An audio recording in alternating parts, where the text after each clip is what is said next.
Hello everyone, we are grateful for opportunity to present you our project that is called Rethinking of Urban Words in Kharkiv City. What do we call urban words? They are physical areas in the city that have no functional and meaningful content, are abandoned or damaged. We determine two types of urban words. The first appears as a result of contradiction in urban development, while the latter is the result of Russian aggression. Since the beginning of Russian invasion, the amount of urban wars in Kharkiv has increased and safety has become a crucial factor for city residents. Therefore, in our perception, urban wars have the potential to become a new point of attraction for city residents, providing comfortable, functional and safe spaces for all. The war have drastically changed the demography of the city. Since the beginning of the full-scale invasion, a large number of citizens have left. Presently, the population of Kharkiv is returning to pre-war numbers, as the percentage of refugees from neighbor regions has increased. We must take into account these demographic changes, because they impact the perception of the city and, accordingly, the requirements for public spaces. To identify the request of city residents for public spaces, we conducted a survey. It consisted of 4 blocks: personal information, age of respondents, home district and population group, preferences, security, questions related to a sense of security in public spaces, and heritage preservation, public concerns about the actual state of preservation of historical monuments. We distributed the survey on social media and on Capilla radio broadcast with Philippe Decagne and interviewed local public figures and cultural activists. The safety of the city is linked to its life and a sense of transparency, said Sandra Strumskas, public figure and researcher of the Zalopan district. She strives for open, safe urban spaces with quality infrastructure, comfortable roads, parks, and a smart landscape. During the interview, she emphasized the importance of restoring abandoned places, creating public areas for leisure activities and cultural events, and transforming damaged areas into pleasant spaces. Igor Leluk, an architect living in the Zalopan district, believes that the public space should resolve contradictions between different groups and communities in the city and requires public involvement in its creation. He also emphasizes that the issue of security needs integrated approach, and sheltered spaces should be transparent and visible during peacetime. Pavel Titarenko, photographer, architectural heritage preservation activist, expresses his vision of a safe public space as a place where everyone can freely express their thoughts, participate in social and cultural events, feel safe and able to express themselves. He stresses the importance of inclusivity and tolerance. In total, 163 respondents took part of our survey. 63% are young people and 62% live in Kharkiv all their lives. Survey gave us opportunity to understand the preferences of city residents. We see that the vast majority like that their areas of residence have affordable infrastructure, transport, as well as clean streets and places for walking such as parks and squares nearby. And they don't like the neglected appearance of buildings in general, historical monuments, the lack of network of pedestrian and bike routes, safe shelters nearby.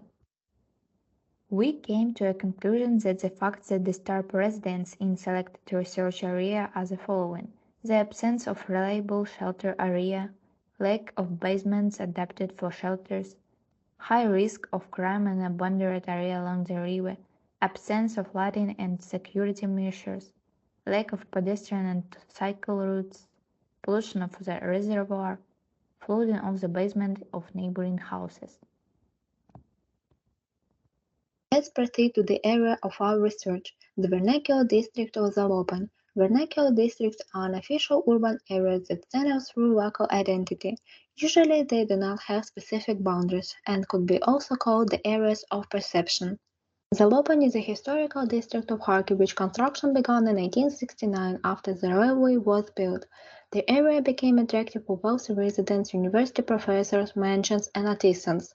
This is one of the oldest urban centers which has preserved the ancient architecture to this day. Later in 19th century, industrial enterprises appeared here. The area was famous for its cultural life and unique architectural structures. Zalopan remained an important urban component even after the revolution, but suffered losses in architectural monuments due to the restructuring of old estates into communal apartments and careless attitude.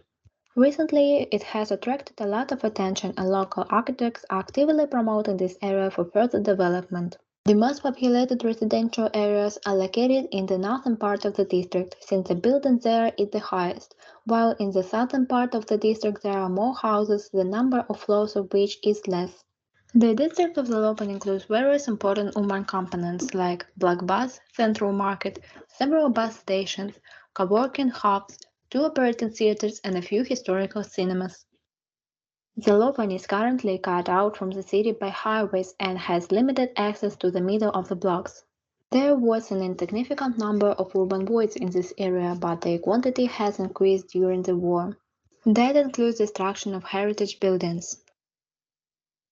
Let us introduce you a classic urban void, Lopanska embankment, which is the local point of the design research. The precise urban analysis of chosen sites helped us to identify main challenges that we face during our proposal development, which are to defeat the infinity of the fence and rediscover the river on a 1 kilometer long strait by building a connection between city and nature. To create an open environment for everyone by increasing common areas, which can become a center for communication and interaction between residents. To address security issue by designing a shelter equally accessible for local residents that will provide protection and comfort for everyone who visits this area. To draw nature back into the urban environment, creating a more harmonious landscape for inhabitants. We are considering turning this space into a real living environment, a place where everyone can find something for themselves. We are talking about a space that opens up opportunities for creativity, communication, and collective actions like planting trees, community gatherings, and activities for children. As a symbol of spring and rebirth, we propose to plant decorative apple trees which will bloom in the spring and become a metaphor of revival and new life. As a unique design solution, we would like to introduce a coffee shop that will also function as a temporary shelter during emergency situations.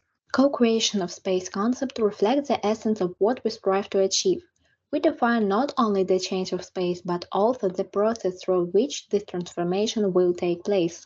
Proposing shelter which will become not just a coffee shop but a real center of events, we take into account the diversity of our needs, from open-air cinema for young people to playgrounds for children. A special part of our plan will be the outer part of the shelter, which will serve not only its function but also create an additional area of activity on the surface. The playground for children will become an important element that attracts the attention and interest of families and children. Partnership, planting trees, creating benches for communication and places for children. If you look around, you will see people riding bicycles or scooters, fishing enthusiasts, people who feed ducks, or just parents hiding on benches from the gentle sun watching their children playing. We propose to create a cozy place that adds comfort to the life of the residents, bring equal opportunities for relaxation and physical activities. By pursuing the approach to design a multifunctional space, we couldn't leave behind spaces for animals. That is how the idea to create a playground for pets has appeared and was included into our proposal. As a conclusion, our main goal was to address the issue of urban void by changing the overall look of this abandoned site, break down the barrier between the city and the river, make it functional for people in new context. This project is about creating a common living environment filled with opportunities for everyone, a place where everyone can find something for themselves, where everyone can take part in its creation and development. So thank you for your attention.